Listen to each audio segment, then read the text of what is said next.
Fala pessoas, e aí, tudo certo?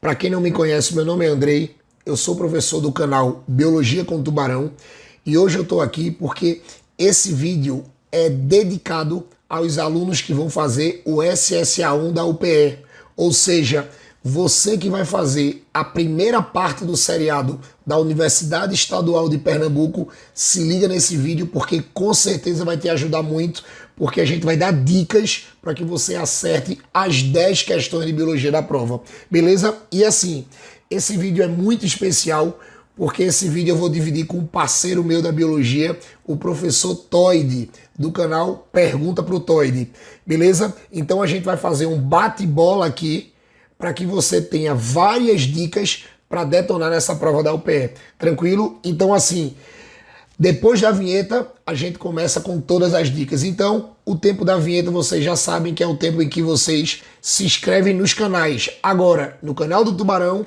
e no canal Pergunta com Toide. Tranquilo? Então roda a vinheta, menino.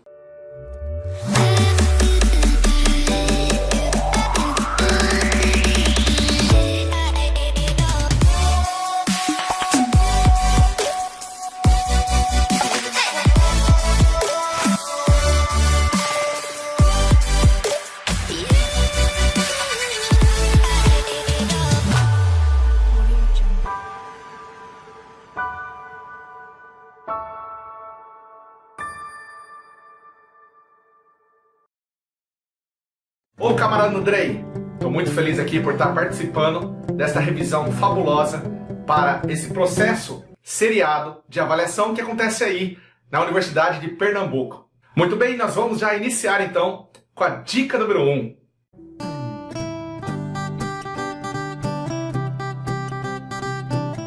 Vamos falar então dos compostos químicos. Isso, os compostos químicos são divididos em inorgânicos e orgânicos, ok? Baseado nos elementos mais constitutivos dos seres vivos, carbono, hidrogênio, oxigênio, nitrogênio, enxofre e fósforo, nós temos o Chomsky, repetindo, Chomsky. Nesses elementos nós podemos então ter compostos inorgânicos, água e sais minerais, compostos orgânicos, glicídios, lipídios, proteínas, vitaminas e ácidos nucleicos, ok? Vamos falar sobre a água. Sim, o composto mais abundante. A água ela pode ser ingerida, beleza? Quando você então toma um copo d'água ou obtém através da alimentação, através de alimentos bem aquosos, ou essa água ela pode ser uma água chamada metabólica, oriundo de processos do próprio metabolismo, né? Então, processos em que ocorrem desidratações intermoleculares, acaba liberando essa água que é chamada de água metabólica. A soma das duas vão compor a água que tem numa célula, num corpo, num ser. A água possui várias funções. Uma delas é dissolvente universal, beleza? Ou seja, consegue dissolver a maioria das substâncias. Além disso, nós temos como ação lubrificante. Veja bem, nas articulações ósseas, entre os encontros dos ossos, temos água atuando como lubrificante. Isso é fácil, clássico. Transporte. Sangue está aí para falar que transporta substâncias dissolvidas e as seivas das árvores também, seiva bruta principalmente, que é feita de água e sais minerais. Outra função da água é termorreguladora, regulando então a temperatura, uma vez que a água apresenta elevado calor específico. Resumidamente, corresponde a grande quantidade de energia absorvida para variar a temperatura em 1 grau Celsius, ok? Termorreguladora, nós temos o suor, por exemplo, que acaba resfriando a pele quando a temperatura se eleva, e algumas plantas xerófitas, como cactos, que vivem em regiões extremamente quentes, são abarrotados de água e esta água acaba controlando a temperatura do cacto, ok? Outra função importante é que ocorre as chamadas reações de hidrólise, onde a água se faz necessária como reagente. Tudo bem? A água ela também pode variar, ter a sua variação conforme a idade, conforme o metabolismo e conforme a espécie. Veja bem, quanto mais velho for o indivíduo, menor a porcentagem de água. Quanto mais novo for o indivíduo, maior a porcentagem de água. Então são grandezas inversas.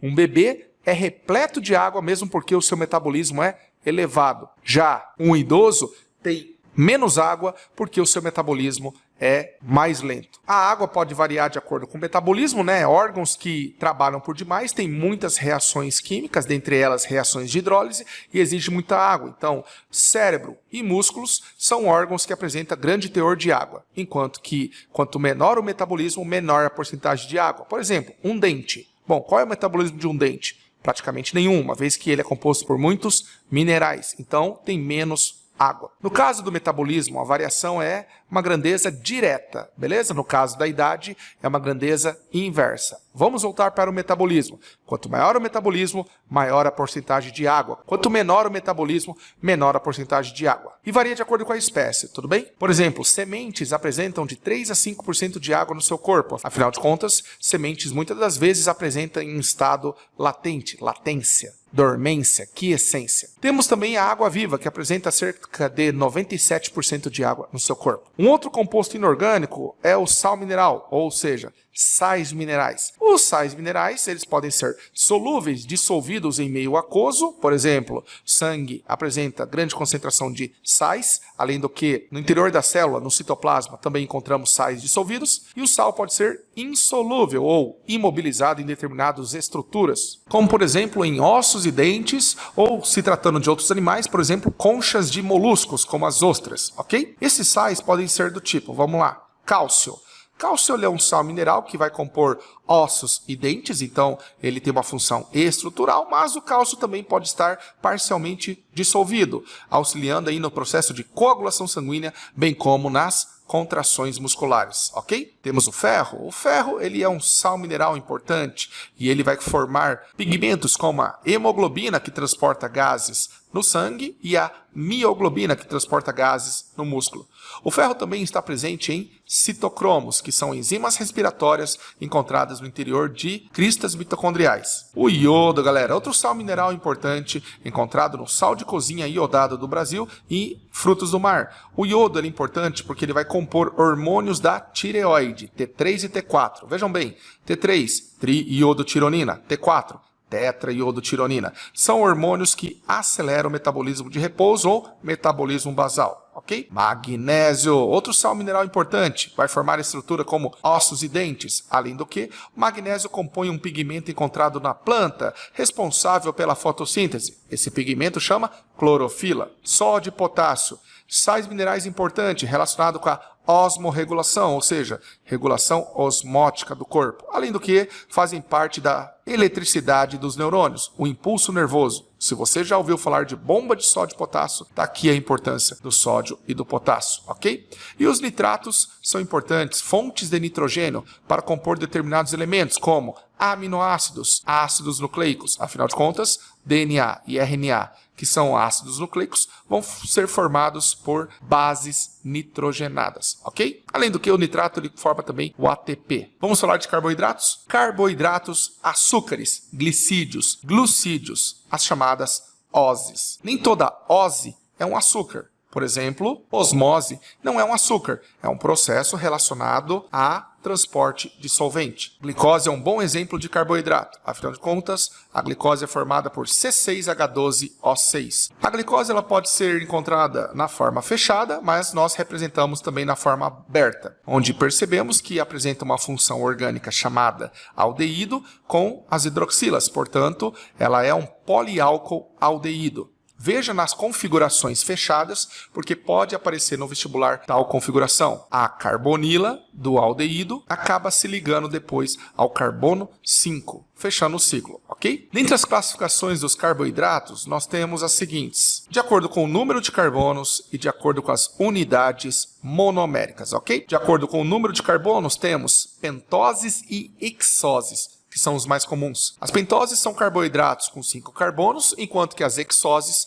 apresentam 6 carbonos. As pentoses mais famosas são ribose, que vai compor o RNA, e a desoxirribose, que vai compor o DNA. Dentre as hexoses, nós temos a glicose, frutose e galactose, ok? Que apresentam 6 carbonos na sua constituição. É natural que tanto para a glicose, quanto frutose, quanto para a galactose, elas são isômeros de C6H12O6. Valeu? Bom, em relação às unidades monoméricas, nós temos monossacarídeos, quando é composto apenas por uma unidade, disacarídeos, quando é composto por 2 unidades, e polissacarídeos, quando apresentam muitas ou várias unidades. Os monossacarídeos mais famosos são glicose, frutose e galactose novamente. Percebam que elas se repetem, afinal de contas são classificações diferentes. Já os disacarídeos mais famosos, que vêm da união de 2 monossacarídeos, são sacarose, lactose e maltose. A sacarose é um disacarídeo que vem da união de glicose mais frutose. A sacarose você encontra na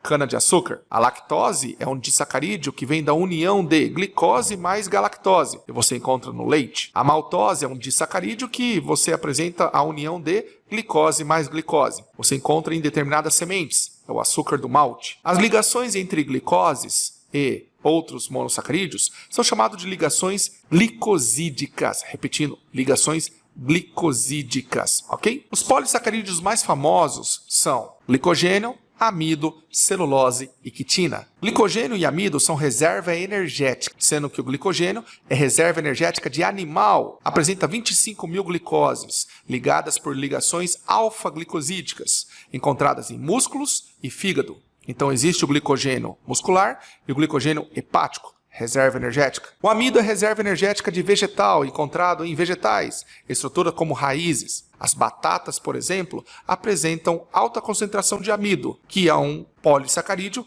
com mais ou menos 1.400 glicoses ligadas por ligações alfa-glicosídicas. Já a celulose é um polissacarídeo estrutural, plástico, encontrado na parede celular de vegetais e que compõe a madeira. É formado por mais ou menos 4.500 moléculas de glicoses. Essas glicoses são ligadas por ligações beta-glicosídicas. E temos a quitina, polissacarídeo nitrogenado, resistente, encontrado no exoesqueleto de artrópodos, como insetos. Apresentam mais ou menos 5.000 moléculas de glicose na molécula de quitina, com função estrutural. Vamos para os lipídios. Lipídios ou lípides, também chamados de óleos e gorduras. Vejam bem, são ésteres de ácidos graxos. Exatamente. Reagindo ácidos graxos com álcoois, nós temos o lipídio. Essa reação é chamada de reação de esterificação. A propriedade mais clássica dos lipídios é que apresentam baixa solubilidade em água. Repetindo, baixa solubilidade em água, ok?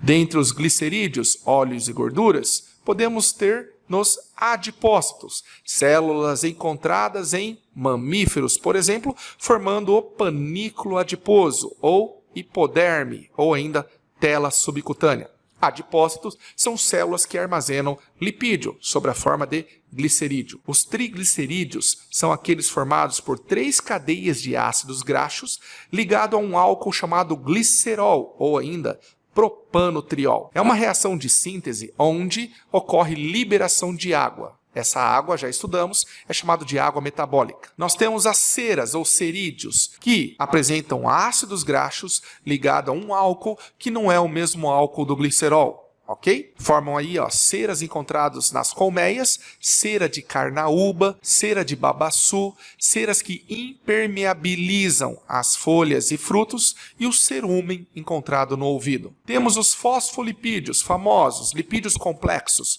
pois além dos glicerídeos está associado outro componente, como por exemplo um sal mineral. Afinal de contas, fosfolipídio tem fosfato e glicerídeo, ok? Fosfolipídio, encontrado nas membranas plasmáticas. Ele apresenta uma cabeça polar, voltada para a face externa e interna, externa onde tem água do meio e interna onde tem o citoplasma, e apresentam 2 caudas, ou seja, é a porção hidrofóbica. Então o fosfolipídio ele tem uma porção polar hidrofílica e apolar hidrofóbica, assim formando uma bicamada de fosfolipídio que compõe a membrana plasmática ou plasmalema, e ela sendo semipermeável ou com permeabilidade seletiva. E temos os esteroides, que, por exemplo, a matéria-prima é o colesterol. Esse colesterol vai compor hormônios, como por exemplo, testosterona e estrógeno, ok? Então, pessoal, vocês viram que nessa primeira dica eu enfatizei compostos químicos, alguns? Eu espero que vocês tenham gostado dessa dica número 1. E agora é com você, Andrei, a dica número 2.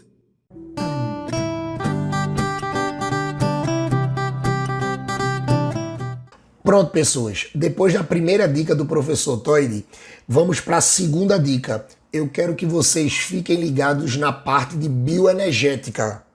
Olhe, toda vez na prova do seriado 1, a gente tem pelo menos uma questão de bioenergética. Aí assim, vocês têm que lembrar que toda vez que a gente trabalha com esse assunto de bioenergético, a gente começa a estudar o metabolismo energético do corpo, a primeira coisa que vocês vão ter que lembrar é classificar o metabolismo. Como é que a gente classifica o metabolismo? Lembre que o metabolismo, que é como se a gente estivesse tentando falar do trabalho, quando a gente fala sobre ele, lembrem que a gente vai ter duas possibilidades.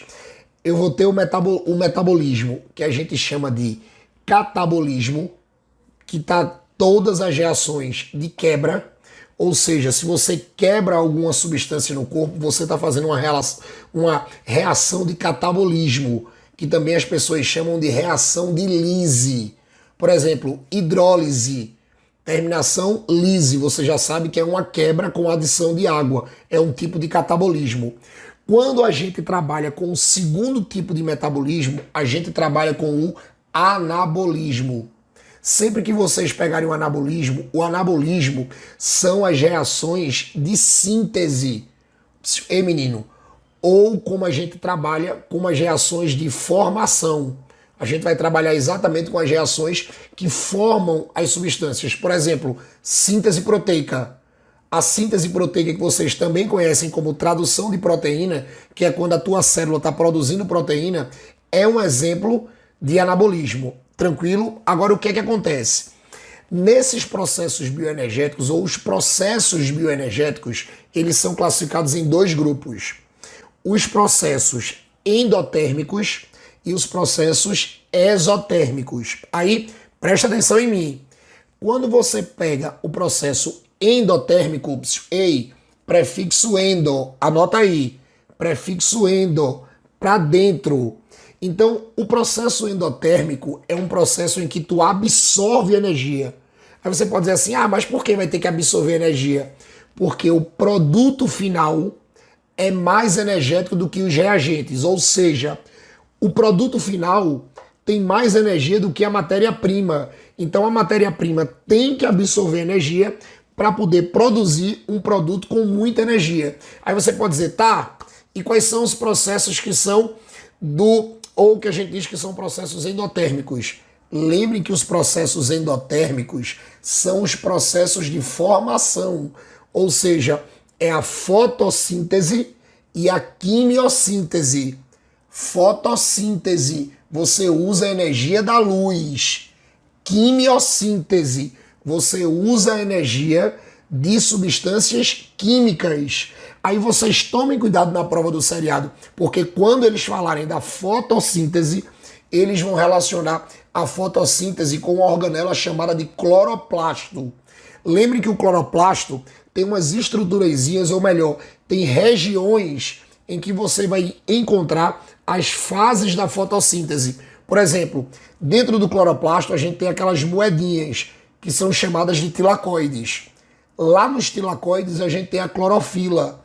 Lembre que a clorofila é o pigmento verde que vai absorver luz. Ora, se é lá no tilacoide que tu absorve luz, então é lá no tilacoide em que vai acontecer a fase clara da fotossíntese, ou, como vocês marcam em qualquer tipo de prova de vestibular, chamado de fase fotoquímica. Lembrem que dentro da fase fotoquímica você vai ter, preste atenção, as fotofosforilações, ou seja, são os processos de produção de ATP, que aí pode ser a fotofosforilação cíclica e a fotofosforilação acíclica.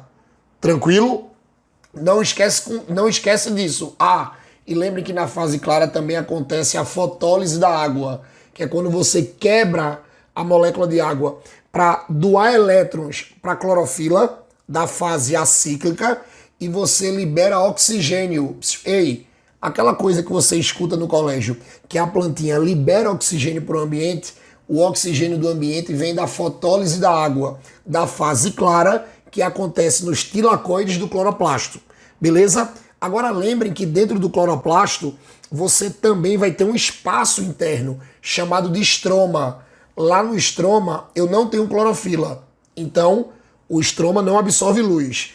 Então é no estroma que acontece a fase escura, ou como a gente chama de fase, presta atenção, fase química, que é lá que vai acontecer o ciclo das pentoses, ou seja, é lá que você vai ter a produção da glicose da planta. Tranquilo? Então lembrem, processos endotérmicos são processos que absorvem energia, são processos que fabricam alguma coisa, fotossíntese, quimiossíntese. Agora, o segundo grupo que o seriado gosta muito são os processos exotérmicos. Quando a gente trabalha com esses processos exotérmicos, ei meninos, olha para mim, o prefixo exo significa colocar para fora.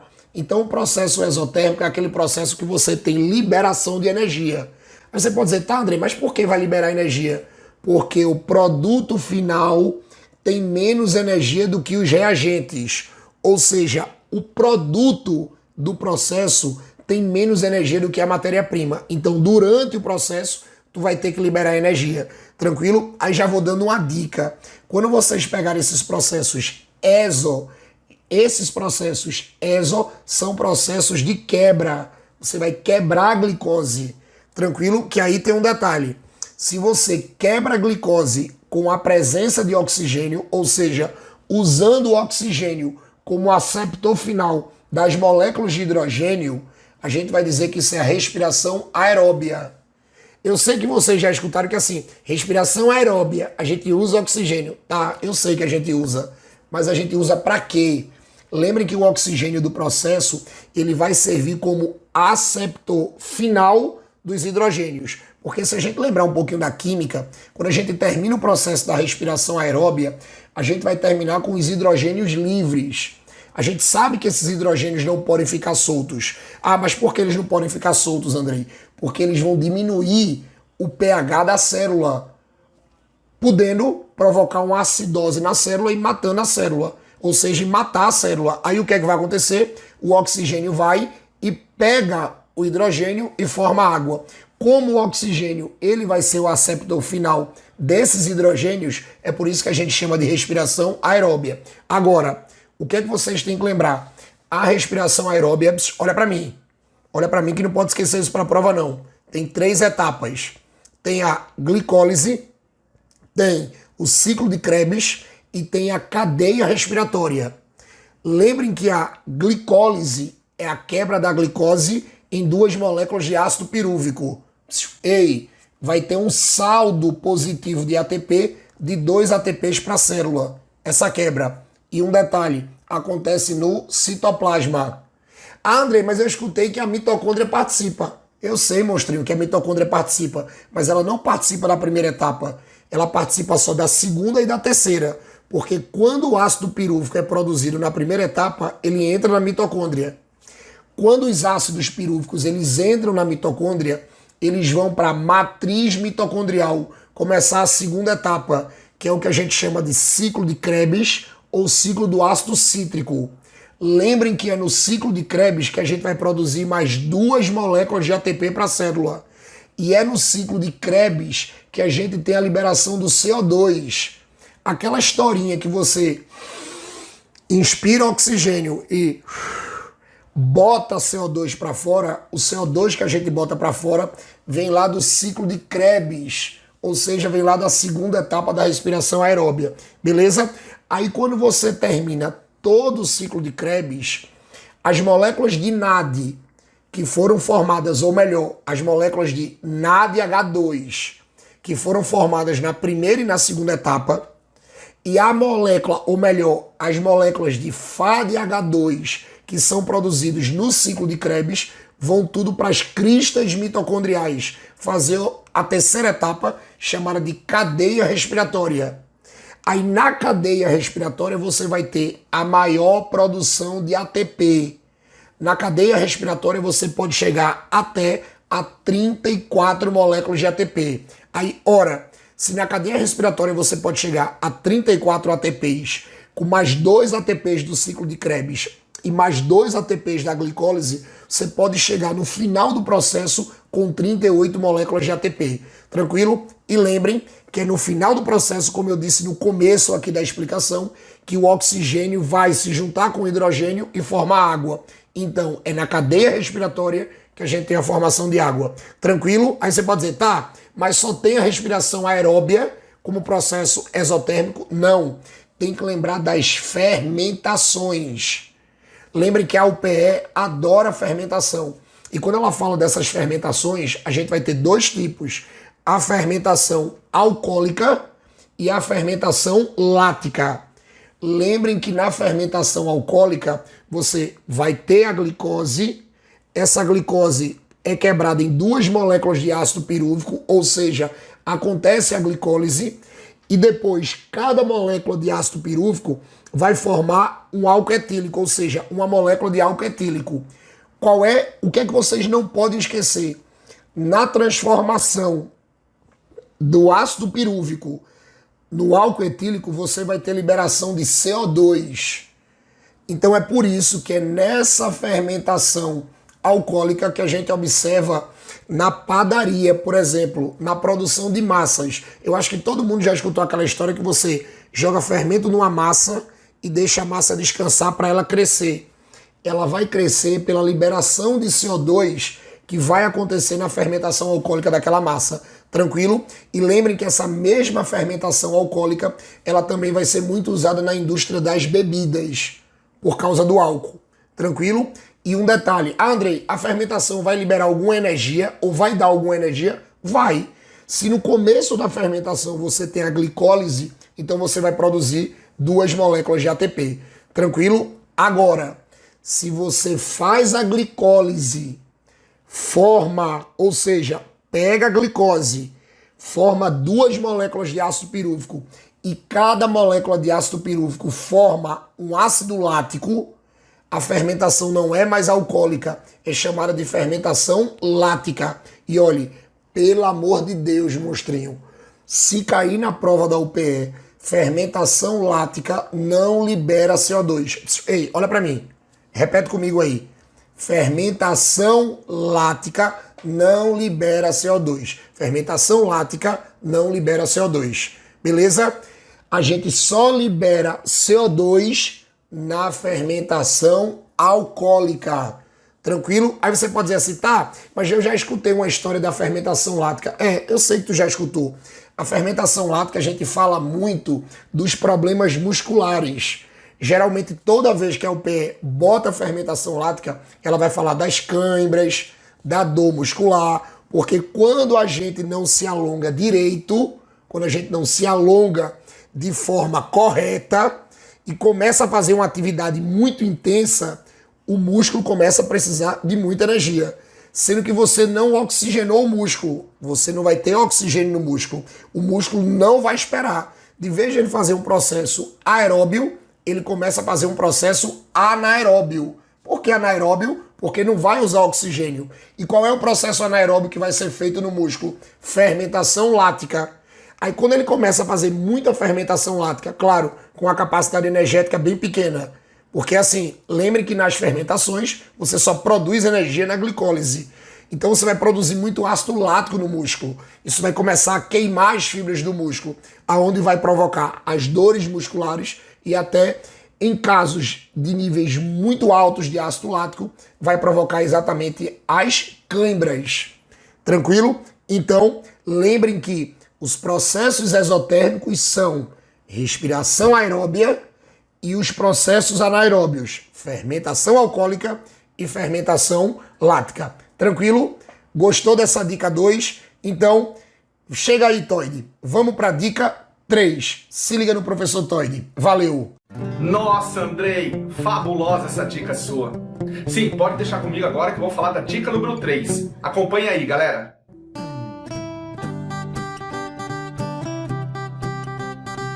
Divisão celular, mitose e meiose. Pois então, galera, as divisões celulares, elas são duas aí que nós vamos estudar. Mitose e meiose, ok? Na mitose, ela é uma divisão que equacional, onde as células filhas, que são duas, apresentarão a mesma quantidade cromossômica da célula mãe. Dizemos que a divisão é equacional, igual. Além disso, já citado, conserva o mesmo número de cromossomos e ocorre a formação de duas células filhas idênticas. Já na meiose, temos que é uma divisão reducional. Exatamente. Vamos dividir pela metade a quantidade de cromossomos equivalente à célula-mãe. Ao final, nós teremos 4 células ditas haploides e ocorrem em 2 eventos, a meiose 1 e a meiose 2. A meiose 1, propriamente dita, é a reducional. A meiose 2 ela é equacional.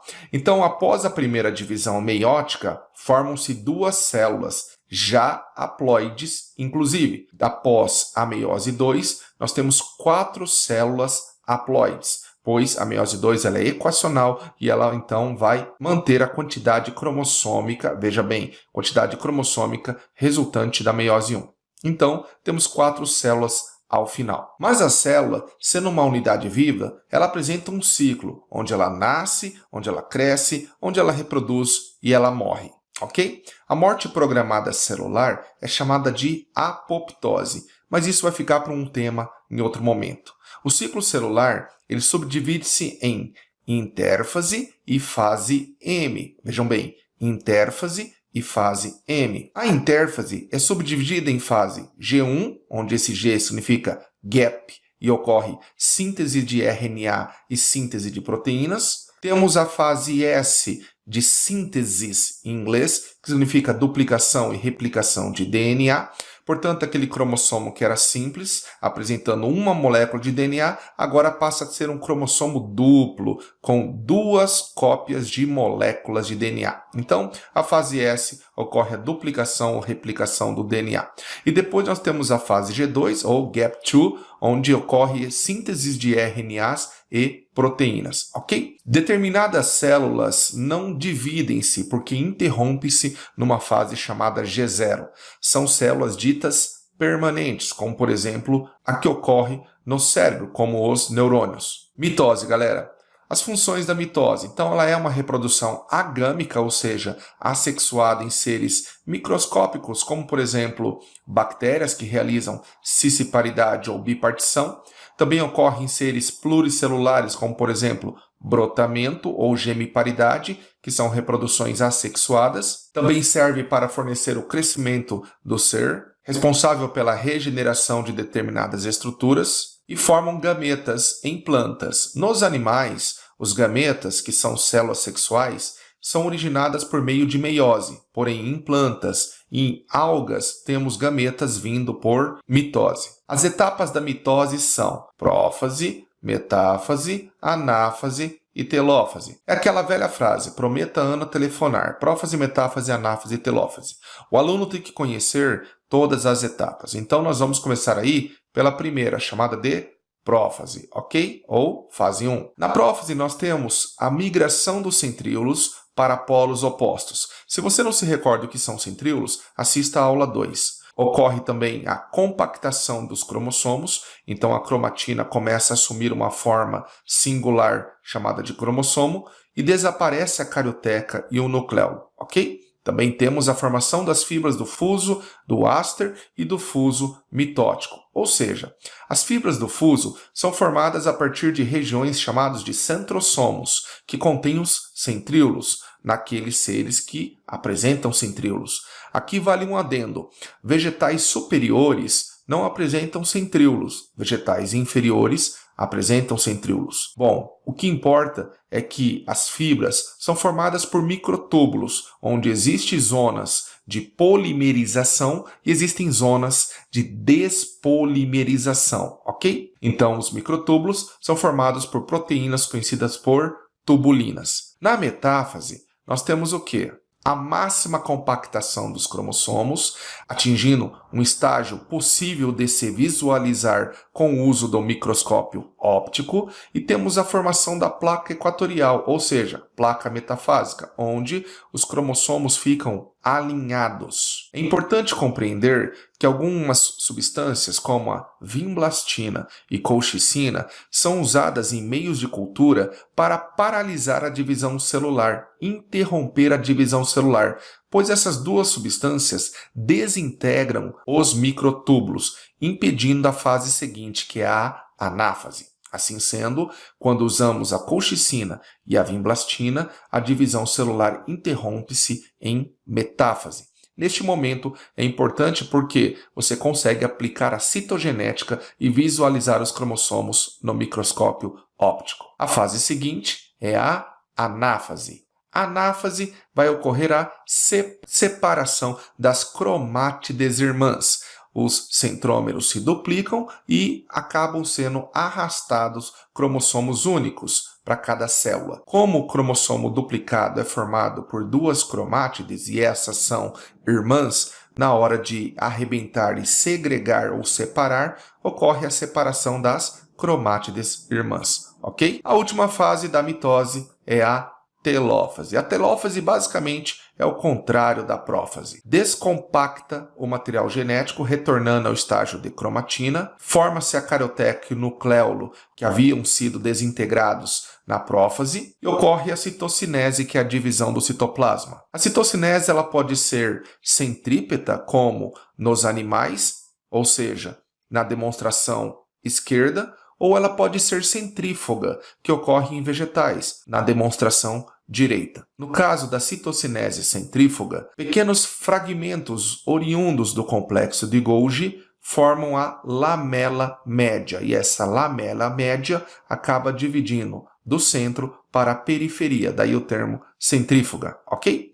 Após a divisão celular da mitose, temos duas células filhas formadas. Já a meiose, ela é uma divisão onde predominantemente ocorre em reprodução sexuada ou gâmica, ou seja, formação de gametas como espermatozoide e ovócitos. Nas plantas e nas algas, nós temos a formação de determinados esporos, chamado de meiose espórica. As etapas da meiose são prófase 1 e 2, metáfase 1 e 2, anáfase 1 e 2, telófase 1 e 2. Resumidamente, nós temos que, após a meiose 1, formam-se duas células com a metade do número de cromossomos, portanto, essas duas células são haploides. Neste período de meiose 1, temos a prófase 1, a metáfase 1, a anáfase 1 e a telófase 1. Logo depois, nós temos um período intercalando a meiose 1 com a meiose 2, chamado de intercinese. É importante entender que não ocorre duplicação do DNA aqui. E na meiose 2, nós temos a prófase 2, a metáfase 2, a anáfase 2 e a telófase 2, formando 4 células filhas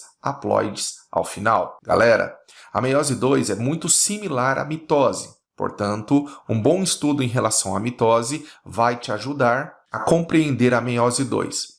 O que eu vou fazer aqui nessa aula é aprofundar a meiose 1, tudo bem? Na meiose 1 nós temos a prófase 1. Dentro da prófase 1 nós temos várias etapas: leptóteno, zigóteno, paquíteno, diplóteno e diacinese. Um evento importante na prófase 1 é o chamado crossing over, mas eu vou falar daqui a pouco. Leptóteno. A cromatina, então, inicia-se o seu processo de condensação. No zigóteno, nós temos a formação dos bivalentes e a aproximação de cromátides homólogas através do complexo sinaptonêmico. No paquíteno, temos o fenômeno de permuta, crossing over, que é a troca de pedaços entre cromossomos homólogos. E no diplóteno nós temos a formação do quiasma. Quiasma é o ponto de contato após o crossing over. Já na diacinese, nós temos aí os bivalentes separando-se agora com uma variabilidade genética. O que os vestibulares perguntam é que na prófase 1,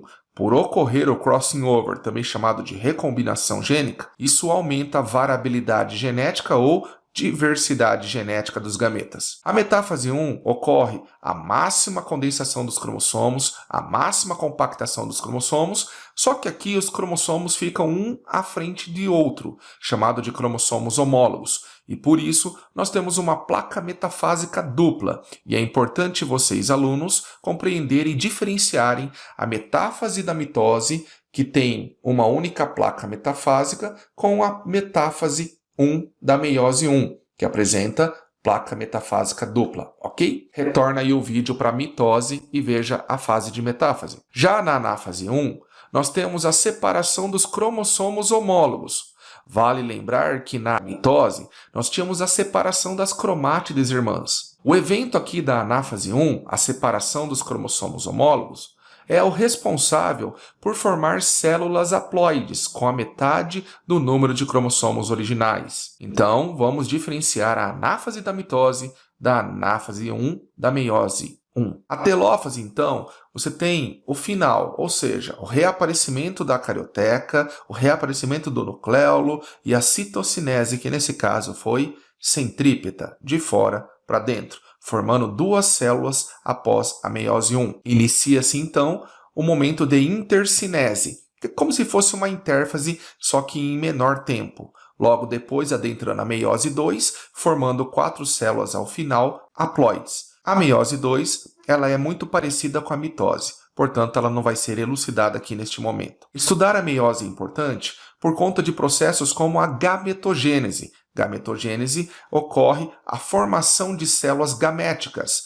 Nos homens ocorre nos testículos e nas mulheres ocorre nos ovários. A gametogênese dos homens, ou seja, masculina, inicia-se a partir da puberdade e vai até o fim da vida. Já a gametogênese feminina ou ovulogênese inicia-se ainda no período fetal, quando a menina é ainda um feto. De 3 meses a 7 meses, nós temos aí um período de crescimento para a formação do ovócito 1. Então, pessoal, vocês viram que nessa dica número 3 eu enfatizei ciclo celular, mitose e meiose?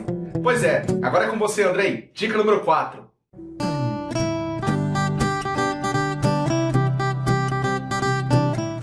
Fala, pessoas. Vamos para a dica 4. Tranquilo? Veja, na dica 4 eu quero que primeiro vocês se liguem na parte de embriologia. Lembrem que todo ano tem alguma coisa de embriologia no seriado. E assim, quando cai embriologia no seriado, uma coisa importantíssima, primeiro, é você lembrar as etapas embrionárias. Pelo amor de Deus, lembrem que tudo começa do zigoto. Esse zigoto começa a se multiplicar com processos que a gente chama de segmentações ou clivagens. Então, assim, zigoto começa a sofrer segmentação ou clivagem. Forma um conjunto de células chamado de mórula. Esse conjunto de células chamado de mórula, lembrem que cada célulazinha é chamada de blastômero. Essa mórula vai sofrer a primeira organização, chamada de blastulação, que é quando a mórula abre um espaço interno e começa a ser chamada de blástula. Lembrem que o espaço interno da blástula é chamada de blastocele. Aí essa blástula, ela vai sofrer uma reorganização. Quando ela sofre uma reorganização, a blástula vira gástrula. E lembre que quando você forma a gástrula, você vai formar os folhetos embrionários, que são a ectoderma, ecto mais externo, mesoderma, meso intermediário e endoderma, endo interno. Tranquilo? E lembrem que além dos folhetos, lembrem que na gástrula você também vai formar o arquêntero, que é o que a gente chama de intestino primitivo. Tranquilo? E esse arquêntero, ele vai ter uma abertura com meio externo. E essa abertura é o que a gente chama de blastóporo. Agora, pelo amor de Deus, só não confundam pensando que o blastóporo está na blástula. Veja, o blastóporo, mesmo tendo um nome muito parecido, mas o blastóporo é a abertura do arquêntero. Ou seja, é a abertura da cavidade da gástrula, que é arquêntero ou intestino primitivo. Aí o que é que vai acontecer? Essa gástrula vai sofrer um processo de neurulação, onde a gástrula forma a neurula. Lembrem que a neurula é aquele desenhozinho em que você vai ter uma gástrula com uma bolinha mais em cima, ou seja, você vai formar o tubo neural, embaixo você forma a notocorda, lembrando que o tubo neural dá origem ao sistema nervoso e a notocorda a coluna, e você vai formar duas estruturazinhas assim laterais que são chamadas de sômitos, que aí dentro do sômito você vai ter uma cavidade que a gente chama de celoma. Depois que você forma a neurula, o que é que vai acontecer? Lembrem que a neurula vai dar origem à organogênese, ou seja, começa o trabalho da organogênese. O que é organogênese? É quando você começa a formar os tecidos e órgãos, ou seja, é quando os folhetos embrionários começam a se diferenciar dos tecidos e órgãos do corpo. Tranquilo? Então a primeira coisa que eu quero que vocês lembrem é que quando você pega essa coisa de embriologia, você tem que saber a sequência embrionária, que começa com zigoto, depois do zigoto, presta atenção, depois do zigoto, mórula, depois da mórula, blástula, depois da blástula, gástrula, depois da gástrula, neurula, depois da neurula, organogênese. Ei, olha para mim. Fala aí. Zigoto, mórula, blástula, gástrula, neurula e organogênese. Tranquilo? E outra coisa que a UPE adora é falar daquilo que a gente chama de anexos embrionários. Cuidado que quando a gente trabalha com esses anexos embrionários, o nome já está dizendo, é um anexo. Ou seja, é uma coisa que não faz parte do corpo do embrião, mas vai ajudar o embrião a se desenvolver. Pelo amor de Deus, quando a gente falar desses anexos, lembrem do saco vitelínico, lembrem do córion, lembrem do alantoide, lembrem do âmnio ou bolsa amniótica, lembrem da placenta e lembrem do cordão umbilical. Tranquilo? Detalhe importante, lembrem que o saco vitelíneo ou vitelínico é um saco que guarda aquela substância nutritiva chamada de vitelo, ou seja, é quem vai nutrir o embrião. Lembrem que o saco vitelínico, ele é o único anexo encontrado em todos os animais: peixe, anfíbio, réptil, ave, mamífero. Só um detalhe, peixe e anfíbio só tem saco vitelínico. Ei, peixe e anfíbio só tem saco vitelínico. Tranquilo? Lembrem que o único animal que pode apresentar todos os anexos são os mamíferos. O mamífero vai ter, presta atenção, saco vitelínico, córion, que é aquela membrana que reveste todos os outros anexos, alantoide, que é aquela membrana que forma uma bolsa que vai armazenar excretas, âmnio ou saco amniótico, que é uma bolsa que vai ficar cheia de um líquido chamado de líquido amniótico, que vai evitar o ressecamento do embrião e vai proteger o embrião contra choques mecânicos. Tranquilo? Cuidado com o anexo materno-embrionário, chamado de placenta. Lembrem que ele é chamado de anexo materno-embrionário porque para a placenta ser formada, ela vai precisar do endométrio do útero da mãe. Ou seja, vai precisar do revestimento do útero da mãe. Por isso que é chamado de anexo materno-embrionário. Lembrem que é lá na placenta que a gente vai ter todas as trocas de substâncias da mãe com a criança. Agora, preste atenção aqui. Essas trocas não tem mistura de sangue.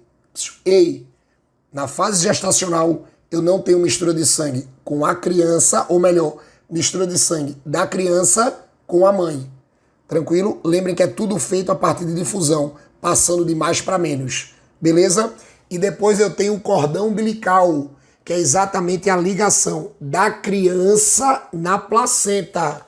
Aí você pode dizer, ah, meu Deus, eu pensei que o meu cordão umbilical me ligava à minha mãe. Olhe, sentimentalmente, como a placenta tem uma parte da mãe, aí você diz que é a ligação da criança com a mãe, entre aspas, porque tecnicamente o cordão umbilical liga a criança à placenta. Tranquilo? Se ligaram nessas dicas de embriologia? Então, se liga. Outra coisa que com certeza vocês vão encontrar nessa prova do seriado 1 é o que a gente trabalha como histologia animal. Lembrem que a histologia animal é o estudo dos tecidos. A histologia animal é o estudo dos tecidos animais. E assim, ei, monstrinho, olha para mim. Tecido é um conjunto de células. Tecido é um conjunto de células. Aí o que é que vocês vão ter que dar conta? Lembrem que quando a gente trabalha com esses tecidos eles vão ser classificados em 4 grupos. Primeiro, o tecido epitelial. Lembre que o tecido epitelial ele pode ser tecido epitelial de revestimento, que é onde produz todos os revestimentos corporais, nada mais lógico, e tecido epitelial glandular, que é onde produz as glândulas. Então, assim, todas as glândulas que vocês têm no corpo de vocês é tecido epitelial. Tranquilo? Tanto as glândulas exócrinas, bota a secreção para fora do corpo, como as glândulas endócrinas, para dentro. A secreção dela vai ter que ir direto para o sangue, os hormônios, como as glândulas mistas, que são aquelas que têm parte exócrina e parte endócrina. Todas, veja, todas são tecido epitelial glandular. Tranquilo? Depois eu tenho os tecidos conjuntivos. Voltando para o tecido epitelial Voltando para o tecido epitelial, lembrem, ele é um tecido avascular. A UPE adora colocar isso característica. Lembrem que o tecido epitelial não tem sangue. É um tecido avascular. Ele vai precisar do sangue do tecido conjuntivo para nutrir ele. Tranquilo? Falando do tecido conjuntivo, lembrem que o tecido conjuntivo é a maior obrigação que vocês vão ter no seriado. Quando a gente trabalha com o tecido conjuntivo, ele vai ser dividido em dois grandes grupos. Primeiro você vai ter os tecidos conjuntivos propriamente ditos, que é o que a gente chama de TCPD, tecidos conjuntivos propriamente ditos, TCPD. Esses TCPD podem ser classificados em frouxo e denso. O tecido conjuntivo propriamente dito frouxo, ele recebe esse nome porque as fibras que vão estar dentro dele são fibras que estão frouxamente ligadas e no tecido frouxo você não tem predominância de nenhum componente. Aí você pode dizer, tá, mas tu não falou que eram esses componentes. Ei, componente de tecido só pode ser ou a matriz, que é a substância, é o líquido, onde tu vai encontrar as células e as células. Agora só um detalhe, os tecidos conjuntivos propriamente ditos também vão ter fibras como componente, fibra de colágeno, fibra elástica e fibra reticular, beleza?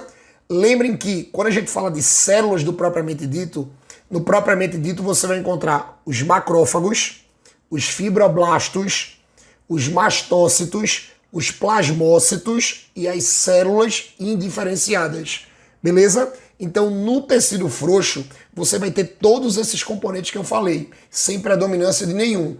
Agora, no tecido conjuntivo propriamente dito denso, além dele ser mais rígido, tá?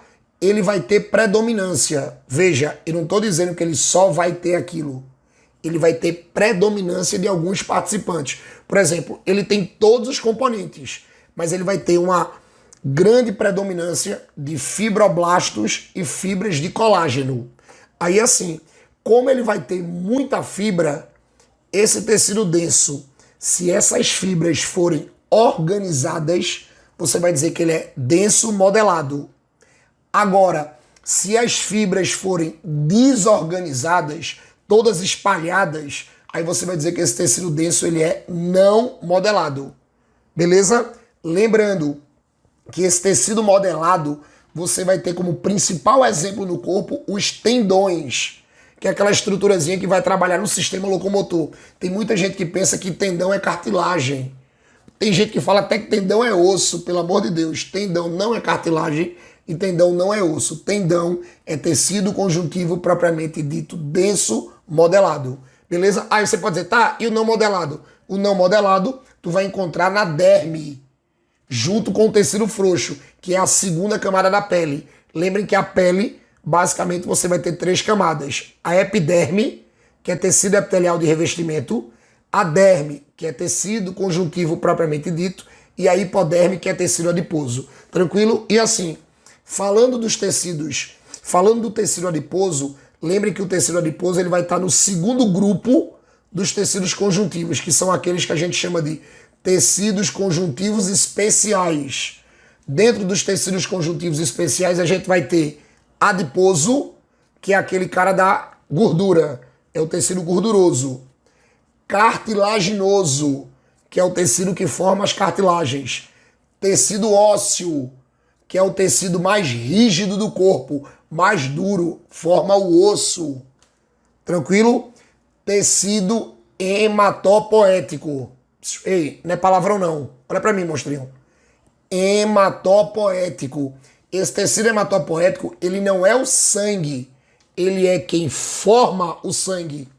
Ou melhor, forma a parte figurada do sangue. Que aí a parte figurada do sangue vai ser as células do sangue, hemácias e leucócitos, e o fragmento celular do sangue, as plaquetas. Tranquilo? E lembrem que depois do tecido hematopoético, que é o tecido que forma a parte figurada do sangue, a gente vai ter o tecido sanguíneo. Aí o tecido sanguíneo é muito tranquilo, porque o tecido sanguíneo é o sangue. O tecido sanguíneo é o sangue. Anatomicamente, quando você pega isso aí, você vai ver que o tecido sanguíneo, ele é o sangue. Beleza? Aí a gente fecha toda essa parte de tecido conjuntivo, para ir para o terceiro tipo de tecido, que é o tecido muscular. Lembre que o tecido muscular, que é um tecido que trabalha na locomoção, trabalha na sustentação do corpo e também até protege o corpo, porque a musculatura consegue absorver impactos. Lembre que esse tecido muscular ele é classificado em 3 tipos. Tecido muscular estriado esquelético, que é o músculo que recobre o esqueleto. Tecido muscular estriado cardíaco ou miocárdio, que é o tecido que forma o coração. E o tecido muscular liso. O que é que vocês vão ter que lembrar para a prova da UPE? Lembrem que o tecido esquelético ele tem uma contração rápida e voluntária. E lembrem que as células, que são chamadas de fibras musculares do tecido esquelético, são células polinucleadas, vários núcleos na periferia, um monte de núcleozinho perto da membrana.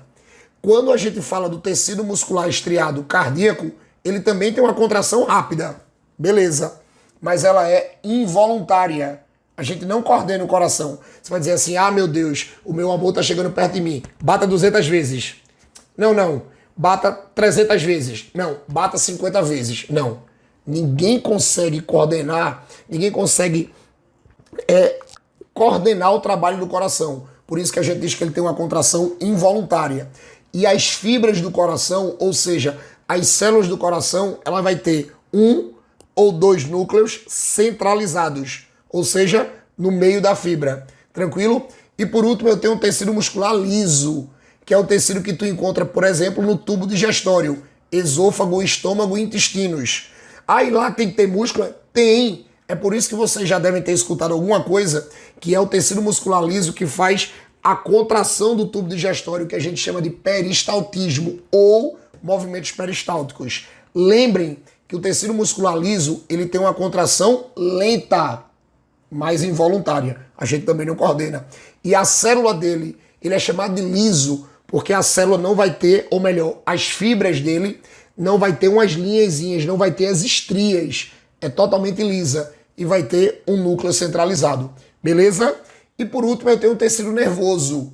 Lembre que quando a gente trabalhar com tecido nervoso, essa parte do tecido nervoso, na verdade, ela é uma introdução para você ver o sistema nervoso. Tranquilo? Então essa parte do tecido nervoso, basicamente vocês vão ter que lembrar das células para a prova da UPE. Lembrem que quando a gente trabalha com as células do tecido nervoso, nós vamos ter os neurônios, que são as mais importantes porque elas transmitem os impulsos nervosos, elas passam o impulso elétrico de uma para outra com aquele mecanismo que a gente chama de sinapse. Então quem transmite todos os impulsos do tecido nervoso são os neurônios. E lembrem que o tecido nervoso, ele controla o funcionamento de todos os outros tecidos. Agora, não esqueçam das outras células do tecido nervoso, que a gente chama de neuroglias, ou células da glias, ou gliócitos. Que aí nós vamos encontrar principalmente os astrócitos, oligodendrócitos, microglias, células de Schwann ou Schwann, tranquilo? Que são essas células que vão ajudar no trabalho dos neurônios. Agora um detalhe, essas neuroglias que eu acabei de falar, elas não transmitem impulso, não transmitem sinais elétricos, tranquilo? Só os neurônios. E aí, gostaram das dicas de embriologia? Gostaram das dicas de histologia? Então, para quem não faz parte do cardume, entra no canal aí do Tubarão para a gente fortalecer esse cardume cada vez maior e também entra no canal Pergunta para o Toide, do meu amigo aí, Toidão, que foi um prazer dividir essa aula com ele, tranquilo, para que a gente consiga cada vez ficar mais forte e cada vez liberar mais aulas para ajudar mais alunos como vocês. Tranquilo? Então, galera, foi um prazer estar aqui com vocês, foi um prazer estar contigo, meu amigo Toide, e agora eu vou passar a palavra para você encerrar aí nossa revisão do seriado 1. Ei, povo, beijo no coração de vocês, viu? Valeu! Fala aí, meu amigo Toide. Abraço! Andrei, obrigado por esse convite fabuloso. É sempre bom a gente encurtar as distâncias geográficas da biologia nesta aula interessantíssima para os alunos dessa região. Se vocês não conhecem o meu canal, Pergunta pro Toide, entra lá, se inscreva. Eu e o Andrei, nós somos parceiros e muito mais aulas nós teremos em 2020. Um grande beijo. Tchau, galera.